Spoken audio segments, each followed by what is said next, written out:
Bueno, continuamos con más alta política, reconstruyendo valores. Felipe Medina, muy buenas noches. ¿Cómo estás? Bien. Gracias por Un estar gusto. aquí.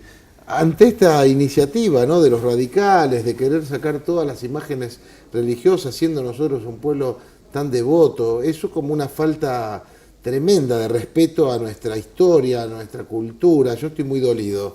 Sí, tuve ocasión de ver este tema justamente con uno de los actores, ¿no? que uno de los diputados, y cuando puso los fundamentos, hay muchas cosas sueltas, y leí también cómo estaría formulada la ley, y me parece que es descabellada e inoportuna.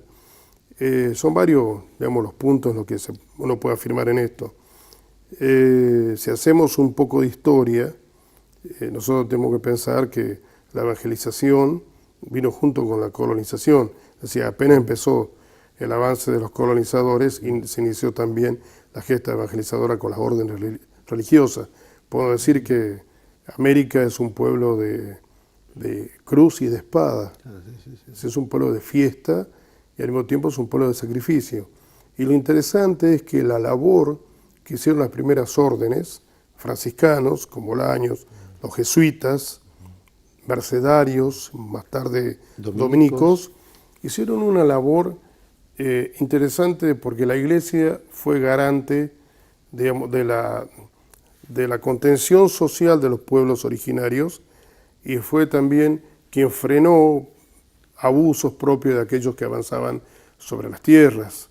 Es decir, la Iglesia no solamente, digamos, avanzó con la cruz, y algunos dicen, sí, avanzó con la cruz y la espada, no, sino que la Iglesia fue la garante de la justicia social en ese tiempo, de tal manera que después, en la gesta de la independencia, la Iglesia tuvo un rol fundamental a través de los sacerdotes independentistas, que incluso fueron cuestionados por la misma autoridad eclesiástica.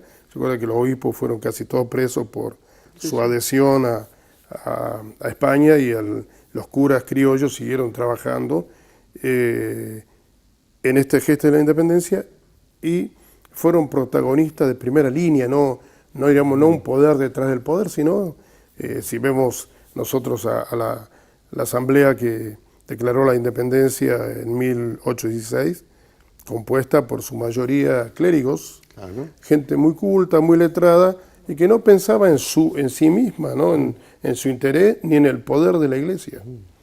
Porque tuvieron que articular a través de algunas devociones cómo mantener, por un lado, romper con España y no romper con Roma.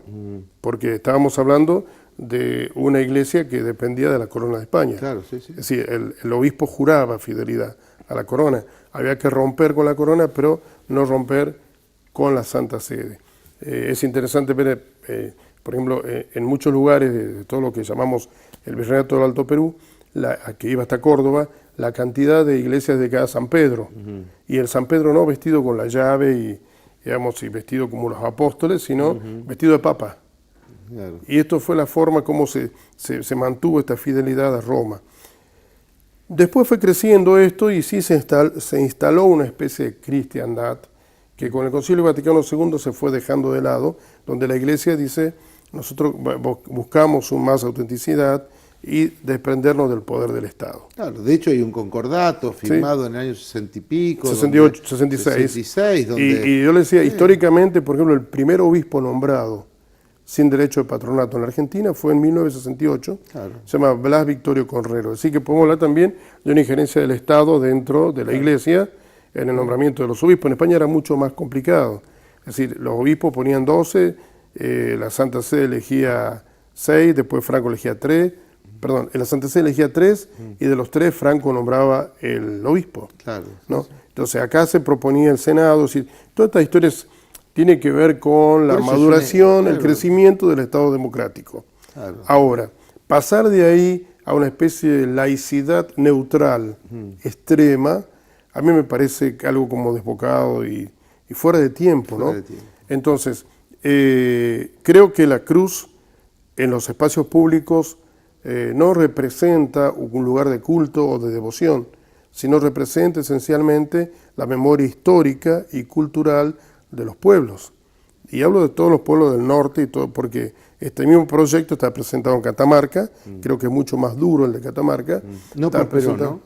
Aún no prosperó. Aún no prosperó. Está presentado en La Rioja, está presentado en Tucumán, porque la idea es justamente... digamos, ¿sabes qué me recuerda a esto, sí, Felipe? Cuando en el año 2010 la ADC, que es esta Asociación de los Derechos Civiles, hizo la demanda contra Salta, lo ha hecho en Tucumán, es perseguir la religiosidad de nuestro pueblo, pero por sobre todas las cosas, perseguir a la Iglesia Católica. De hecho, han logrado sacar a Dios de las escuelas, y no fueron los salteños los que lo pidieron, sino que vino de afuera. Esto va de la mano, porque tengo entendido que esta asociación que preside un periodista en Salta, son estrechos colaboradores de la ADC, donde además tienen vestigios, como yo les decía, averigüen quiénes son. De hecho, el que hizo acá la demanda fue el actual presidente de la Corte, el doctor Rosenkraft. No es de casualidad que sea presidente de la Corte y que sea un hombre que ha perseguido la religión en Salta. Yo creo que esto tiene que ver, sí, hay una persecución permanente hacia la institución, esto no lo podemos negar hoy, pero también tiene que ver con un megaproyecto, digamos, de crear un Estado neutro o vacío, que me parece extremo, pues yo creo que se puede encontrar caminos alternativos.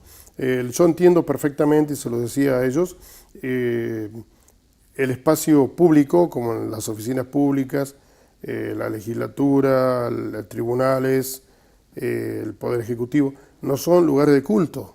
Claro. Es decir, y también no son lugares para rendir culto ni para expresar la religiosidad. Ahí estamos Pero viendo cuando Berbis quiso bajar el crucifijo de nuestra misma legislatura, ¿no? Es decir, fíjate que ahí está el crucifijo que preside la legislatura de Salta, y Berbisky, del mismo club de que estamos hablando, hizo sacarlo, ¿no? Cuando vino a presentar su libro, ¿no? Sí, lo que pasa es que tiene que ver, lo mismo que el juramento por la Biblia, ¿no?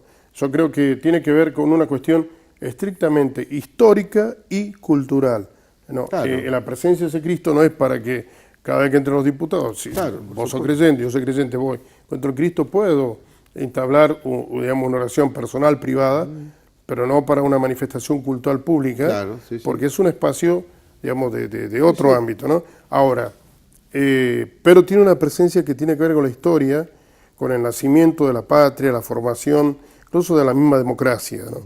En el argumento que se daba decía, sí, pero la Iglesia, esto lo instituyó la dictadura. No. Yo creo que es una ignorancia absoluta.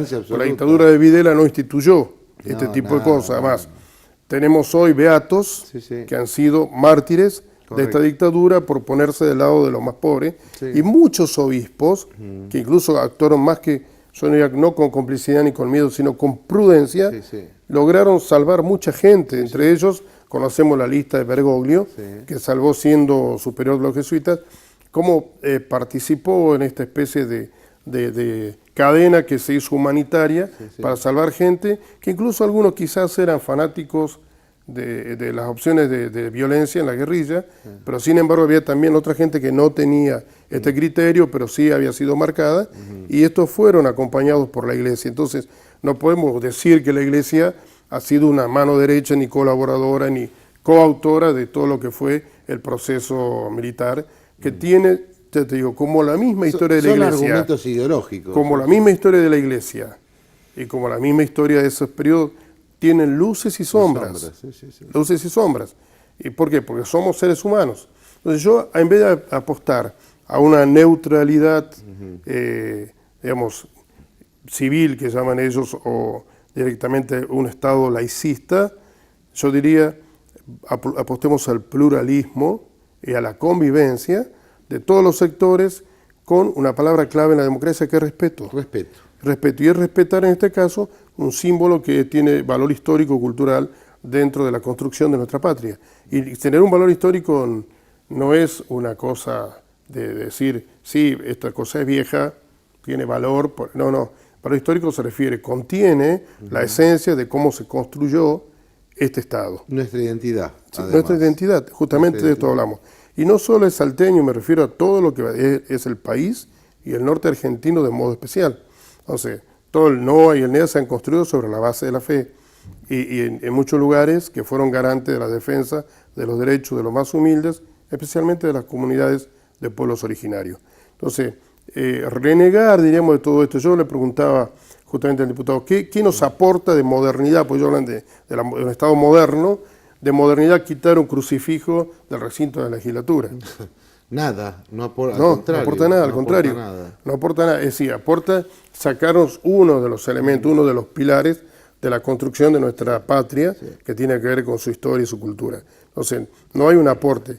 En este momento, donde hay una conflictividad alta, mucho más grave, en cuestiones mucho más delicadas que hacen a la situación de precariedad que tiene la gente en lo laboral, sí, sí, de problemas de nutrición infantil, problemas de muertes por desnutrición, sí, la aparición de nuevas enfermedades. Hablaba justamente con un médico que es especialista en estos temas, me dice, apareció una tuberculosis de manual, que no aparecía desde el año 30, que se llama el pulmón blanco, y decir, vamos a estar pensando en el Cristo para desterrar simbologías. Qué increíble. Construyamos otra cosa. Felipe, y además yo te agradezco porque, bueno, siempre aportás, ¿no?, esa mirada también histórica y conciliadora. En este caso yo también invito a resistir estas cosas, ¿no? Yo invito a resistir como diputado porque realmente nos duele a los salteños, porque es una embestida contra nuestra cultura, contra nuestra raigambre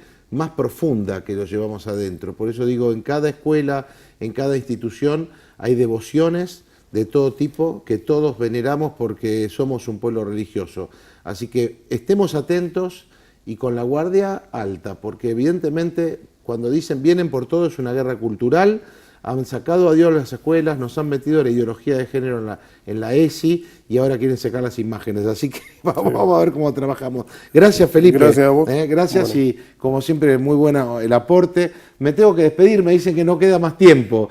Siempre saludando a la gente de Orán, Rosario de la Frontera y a los que nos acompañan, a Javier Cornejo y a mí, en esta 12ª temporada de Alta Política, que le hemos puesto este año la celeste reconstruyendo valores. Que tengamos una buena semana, y acá como siempre tenemos al primer santo argentino, el cura Brochero también, mirá, ahí se lo ve bien, para que nos dé también protección a todos los argentinos. Buena semana para todos, y que Dios bendiga siempre a nuestro pueblo, ¿no? que es tan importante en un momento crítico, justamente tener esas devociones creo que nos ayudan y mucho. Hasta el martes próximo, si Dios quiere.